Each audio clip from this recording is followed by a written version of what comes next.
Hello and welcome back to Fatal 12. On the last episode we began our research on our newest encounter with, I believe, participant number 8. I've already forgotten the name, but Naomi is helping us, has suggested helping us by visiting the family. And Rinka was just thinking who in the family she would tell about the ordeal that she's found herself in. As she has said, I'd probably be fine with telling my gran, but definitely not my parents, if they were around. So, with that, we may as well find out what's going on. I goes double if I was Keiko's age. I promise, I won't do anything too dangerous, so please leave this to me. I'm more worried about your acting skills. Please don't be so blunt. She once again tucks her face behind a book, and then pops part of it back out to speak to me if after a moment. I'll do my best though, especially when it's for your sake. You really are reliable, aren't you? As for when I should go, I'd say the weekend is my best bet. How so? Her family is likely to visit at night during the week. In fact, they might not even be able to visit at all if it gets too late. Meanwhile, her husband is at the very least should stop by during the weekend. I'm best off doing this as soon as possible, so I'll aim for this Saturday. Got it. I'm coming with you though. I'll hide somewhere nearby so you can scream if anything happens and I'll come get you. She nods her head in response, understanding that I won't back down. See, just friends, looking out for each other. We tried to discuss other possibilities regarding her death after that, but basically, it turned into a study session about pregnancy. After walking Naomi to the train station, I make my way back to Linehouse. The fact it doesn't have the Linehouse always gets me, it always trips me over.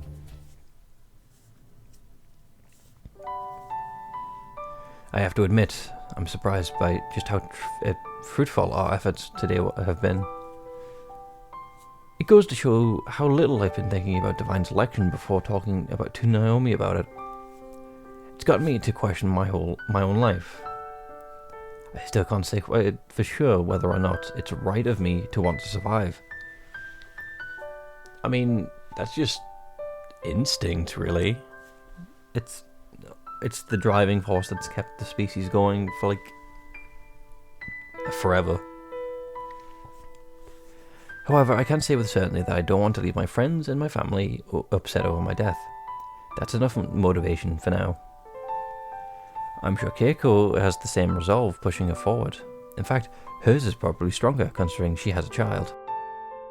I was told I lost my parents in an accident almost immediately after I was born, so I'm not too sure what it's like to experience the warmth and love parents could provide. The only thing I have to go on is what my gran spoke to me about my mum.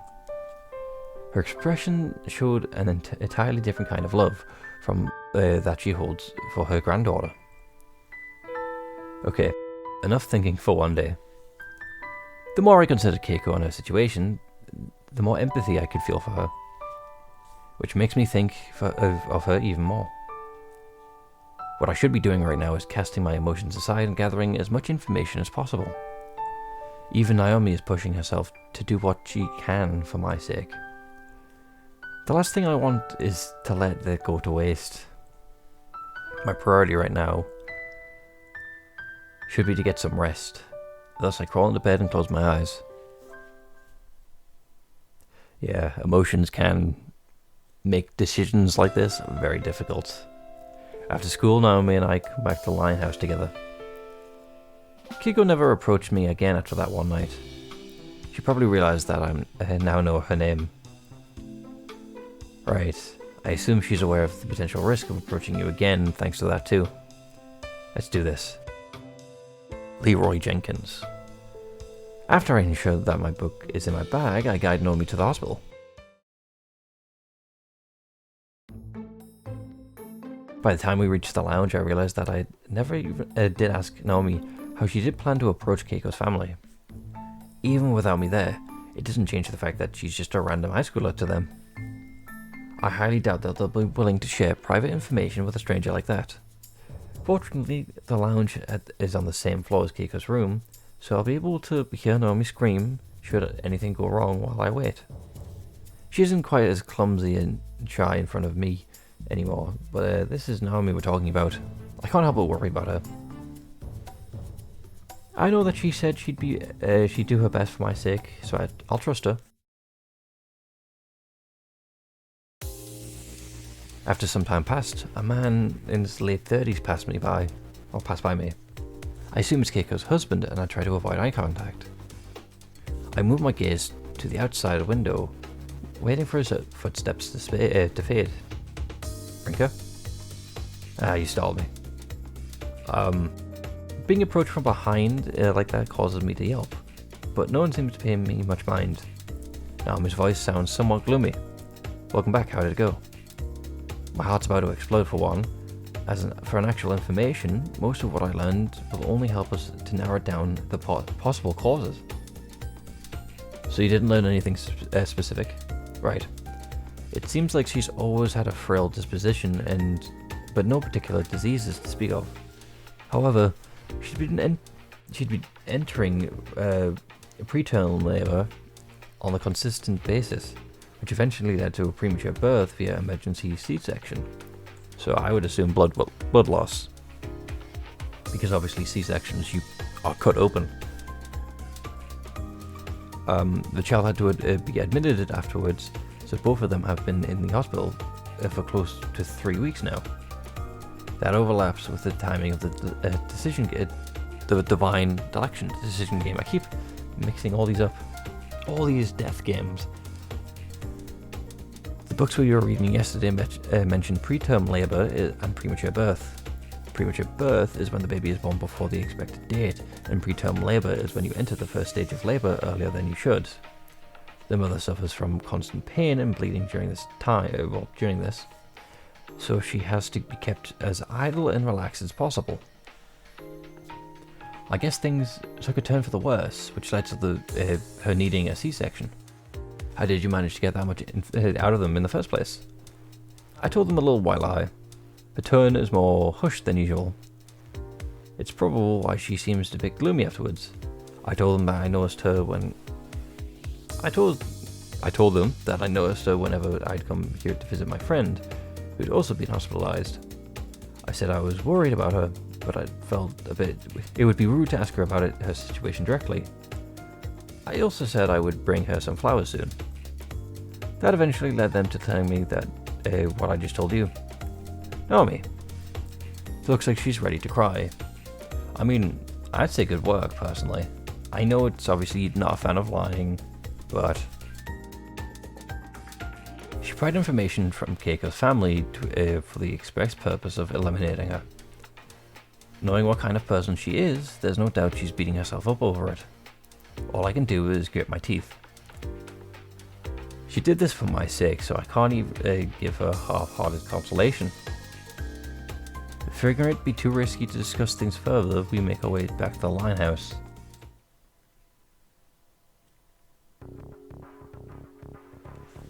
We dive right into the discussion.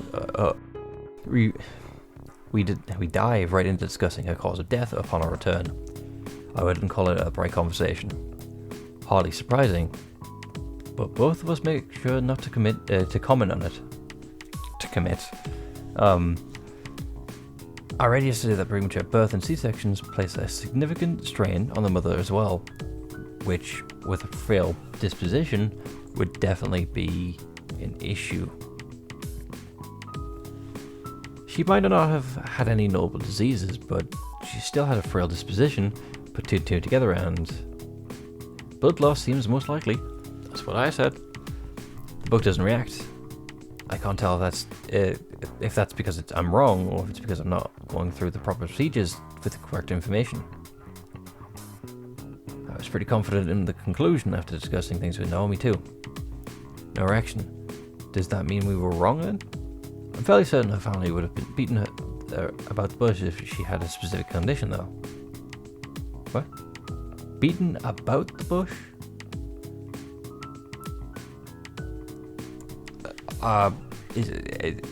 Is not a beat around the bush? The fact that they didn't means that she really doesn't. I grabbed some of the books we checked out at the library to make sure we haven't missed something. Naomi does the same. I ended up coming across something relevant quicker than expected. This might be it. I point to the page detailing one of the leading causes of death during childbirth, a brain hemorrhage.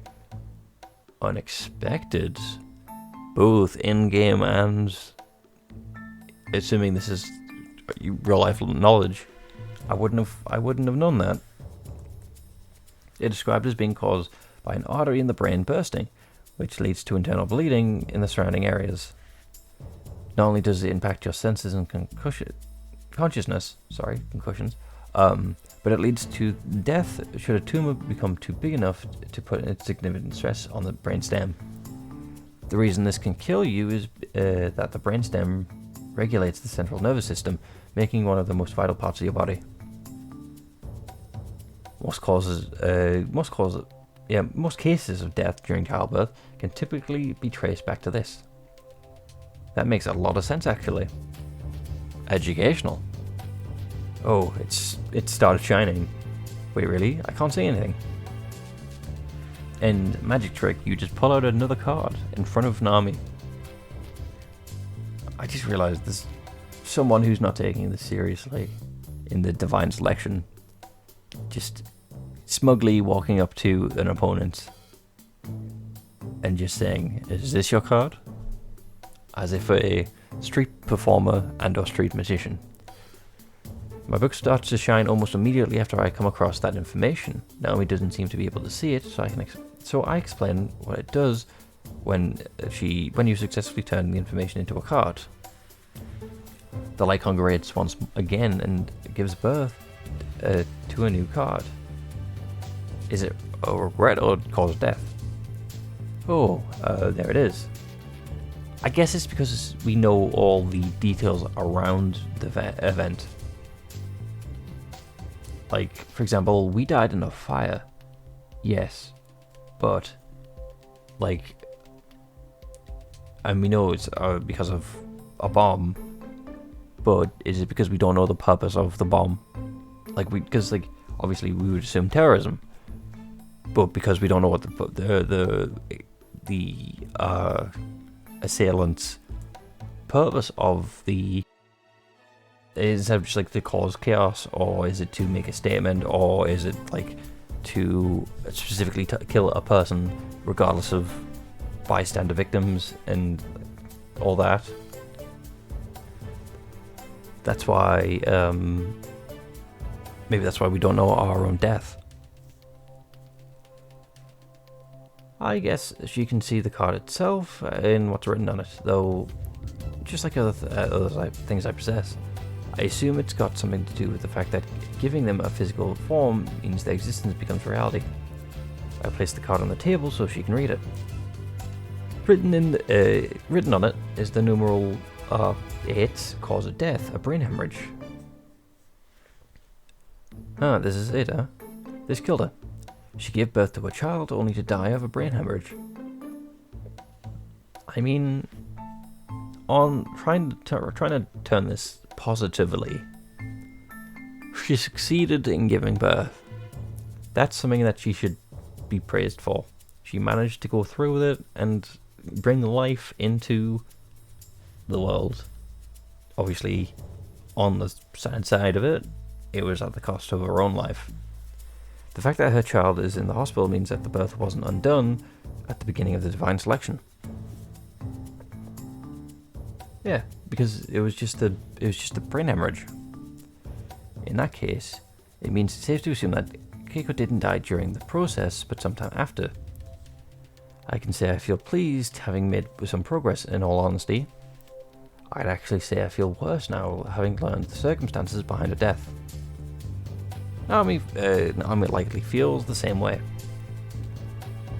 I don't think there's any other way to explain the complex facial expressions she's making right now.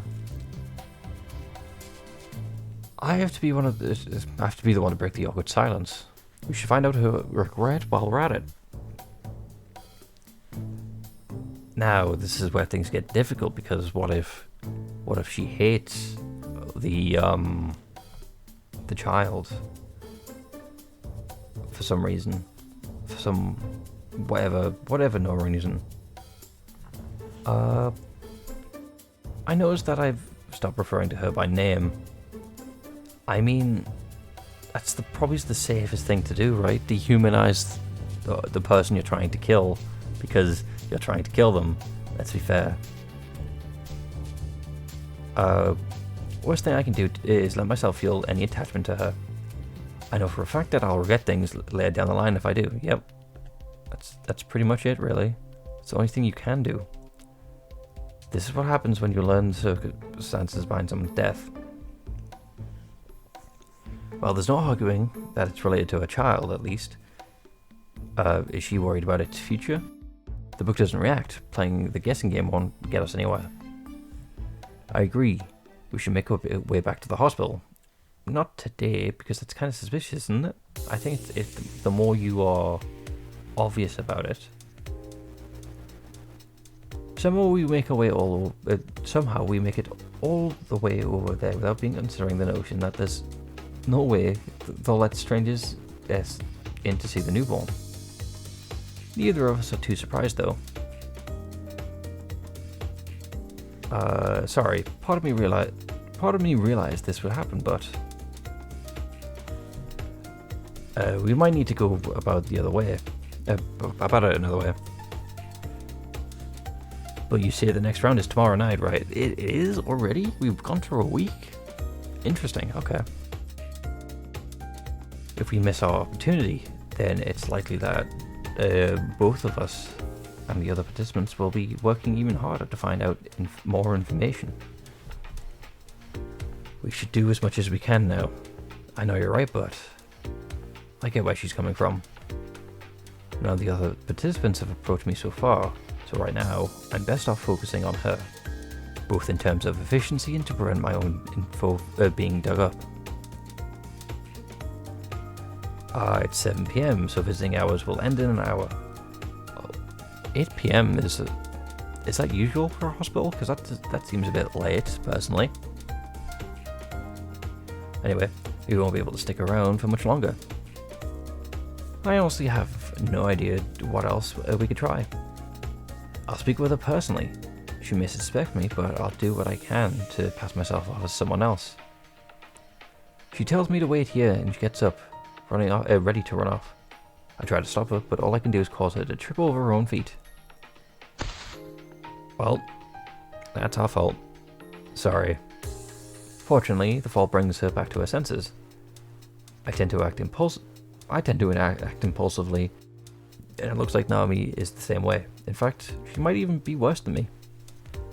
Especially when you consider how quickly she made her decision, both in regards to helping me and learning about how to brew coffee. You do realize that you're in a hospital, don't you? Yeah, you look annoyed. A chill run down my spine at the moment I hear that voice. I'm kneeling down to give Naomi a hand, so I stare upwards to her face. Yo, Kambuchi Keiko, the very person who we've spent the past few days investigating as much as possible. Why is she even here in the first place? We made sure to discuss things on the different floor from the one on her room. She's on the... Isn't Keiko's thing on the... Oh yeah, Nook's the baby. Keiko's room's on the thing. This works for me, though. I was in the middle of looking for you, Shishimai Rinko. The tone of her voice is chilling, but her saying my full name out loud makes it ice cold. I step forward in an attempt to keep Naomi from her line of sight, but there's no way she hasn't noticed. Your little friend seems to have had a lovely discussion with my husband. Must have been nice having someone to cooperate with you. I can't find an appropriate response. Much like our first meeting, I risk putting myself in danger if I say anything without thinking first. There's no need to panic, Rinko. I just want to discuss things with you. Discuss things? There's no doubt the discussion will be regarding the divine selection. A few moments later, I nod my head. You can't. You may leave. I'm only interested in Rinka. You do not talk to our friend like that. I don't care how frail and newly motherly you are. She's now involved in this just as much as you and I are. She's staying. Don't worry. If she just wants to talk, then I'll be fine. She can't kill us, so... I nod reassuringly at Rinka, at Naomi, who looked worried and sick of the situation. Even so, be careful. I already said there's no need to panic. I'm not here to hurt her. I just want to talk. How about we go to the lounge upstairs? It should be rather empty at this time, and I'd much rather not discuss things in my room while the patients are around. You've got a public... Oh, okay. I'm too used to the idea of, like, hospitals having private rooms. Though, okay. As for your little friend, she can wait right here. I'd hate her to try and eavesdrop. You do not get to talk to our friends that way. I follow her after that, leaving Naomi, who looks worried as ever, behind.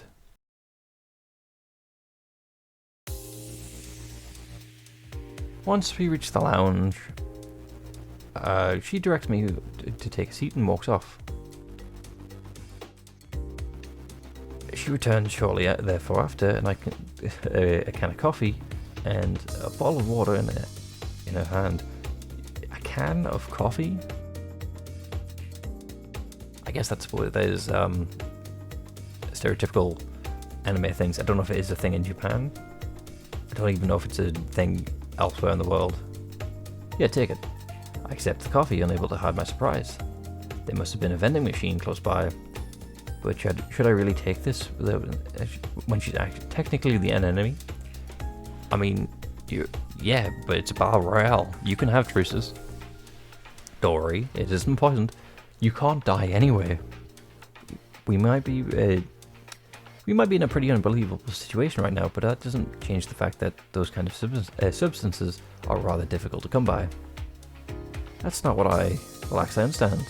I was rather frantic during our first meeting. I must have frightened you. Not just that, but during our second meeting, you were mean to Naomi. Hearing that admission from her, I take a sip of the coffee. Quite the gutsy one, aren't you? I figured you were just working part-time at a cafe, but you actually live there, don't you? On the second floor, I believe. I don't answer. Nor do I question how she knows. It's an easy conclusion when you know both my name and the Limehouse. Was the coffee the right choice, by the way? I figured you would like it, all things considered. She's pretty smart. I'm assuming a choice is going to come up. Okay, if a choice comes up, I'm definitely going to choose an alliance. Still, I can't bring myself to thank her for it. She seems to have expected as much, since she gave me a slight grin before taking a drink of her water. First of all, allow me to apologize. I was in a panic back then because I only knew your name, but now you know more. Not to mention the fact that that man in the dream world got a hold of mine while he could do nothing but sit. All I could do is sit nothing in a hospital. Are you not doing well? Is this your a slight attempt to let my cause of death? She stares me right in the eyes. It's clear to me that there are several more layers at her than when she's calm. This is what an adult looks like. Well, it's likely that you've already learned it by now. Otherwise, you wouldn't have focused on my regret, considering that's the hardest piece of info for any of us to get our hands on. Were you listening the whole time? Oh, and here I was thinking you noticed me doing so at some point. We really should have gone back to the Limehouse first. Just because there was plenty of people here during visiting hours didn't guarantee we wouldn't have been caught. Either way, I'm not here to try and scare you. Let's drop that subject. My main intention is to propose that we both stop taking on each other's on info on one another. What's that supposed to mean? Exactly how it sounds. You go up your little information hunt and I give on mine. In other words, a ceasefire of sorts. I agree. It sounds like you could be a powerful ally. Like you said, I know both your name and your cause of death. Yes, I happen to know the exact same details regarding you, so we're currently on an even playing field. That makes my proposal even more appealing now. But you know my cause of death? Surprise spills out when she reveals her hand. When exactly did she find that out? I never got the impression that she was doing any digging into my life. What if that's a bluff? I think she's bluffing. I'm still going to accept the ceasefire. But I doubt there's no way she would know. Even I tried looking up why the fire broke out in the train, but that event itself has been undone. In that case, she either had that card from the beginning, or she heard my discussion with Naomi at the park. Still, I made sure to check that there was no one, there wasn't anyone close to overhear us while we were there. Wiretapping maybe? No, that tech is about as hard for someone in her situation to get their hands on as the poison she joked about earlier. The wind's pretty strong at the park, so you need high spec stuff to counteract all that interference as well. That leaves the former then. I still find it hard to believe that she just conveniently ended up with 2 of my cards out of a total of 36. Don't forget that it can easily spread your info amongst the other participants, or use it as a bargaining tool. That goes for the man who knows my name too. Now she's threatening me. At first it was a pleasant discussion about a ceasefire, and now she's resorting to threats. Not just to me, but now me twice. She's really worried about number 12. Not to blame her, he isn't the type of person you'd encounter normally. Meanwhile, she looks more confident than ever. But something feels off. That's all I can think as I stare at her. Are you telling me the truth? Is there any reason for me to lie in a situation like this? Yes. If I've got the advantage, you would need to lie. If you're that concerned, then I can show you all, my cards if you'd like. Of course, you'd need to show me yours in exchange. That is fair, honestly. Trust is of the essence here, so I need you to... Sorry, I refuse. Huh? I say it loud and clear. Not just to settle my own nerves, but to make sure I establish some leverage of my own. And she's panicking. You asked for my cause of death when we first met, so it's safe to assume that your starting card didn't include that information. And I find it hard to believe that you could figure it out between then and now. Not to mention that I'm still fuzzy on the details of my own death. Even if you did manage to listen to my conversation with Naomi, there are too many unknown factors for her to get a card out of just that. I got a hold of it through channels you're not aware of. What sort of channels? Or would you chalk it up to an adult's resourcefulness? I detect a slight hint of panic in her tone. It's enough to convince me. It also serves to kill any sense of sympathy I've been holding for her. You sit there and talk about trusting each other while you're blatantly lying to my face. I'm not, I swear. I know you died. We all died. I stand up and look down at her. Her eyes blasted wide open as she stares at me. It was suicide, right? Wait, no, an accident. Sorry, but we're done here. I would have considered your proposal had you been telling me the truth, but you just had to go and lie. I'm not kidding. Her attempt to gain my trust is by lying to me has drained every ounce of sympathy I've had for her. I no longer care about the things I imagined about her life after learning how she died. Wait, please don't go. Voice is full of angst and she tries to stop me. I don't even bother to respond, opting instead to make my way directly back to Naomi. I want to live. I need to make it through this. I've even tried lying to a kid, and yet, at this rate, our ages are irrelevant. He finally irritates me enough to prompt me to shout at her. At the same time, I feel my eyes starting to burn for some reason. This is goodbye. I stopped not too far from where we were sitting. I'm supposed to be done with her, yet I can't help but worry. It doesn't take long for me to realize why. exasperation claims about wanting to live was without a doubt the truth. That was really risky. I was pretty close to agreeing to a proposal, but our ages are irrelevant. I guess I'm just weak towards people who are pouring their hearts out. After taking a moment to gather myself, I go back to where Naomi has been waiting. Naomi? She isn't here when I get back. I decided to wait, figured she'll be back soon. Little do I expect that decision to lead for my most terrifying situation I've been in yet. I recognize you. Huh? My entire body freezes up for a moment. I see him. Tall, dark-skinned, and positively ripped. You can almost see his muscles trying to break out of his clothes. He's one of the few people you could describe as being built like a tank, with no exaggeration. But even more terrifying is his build as stone-cold eyes.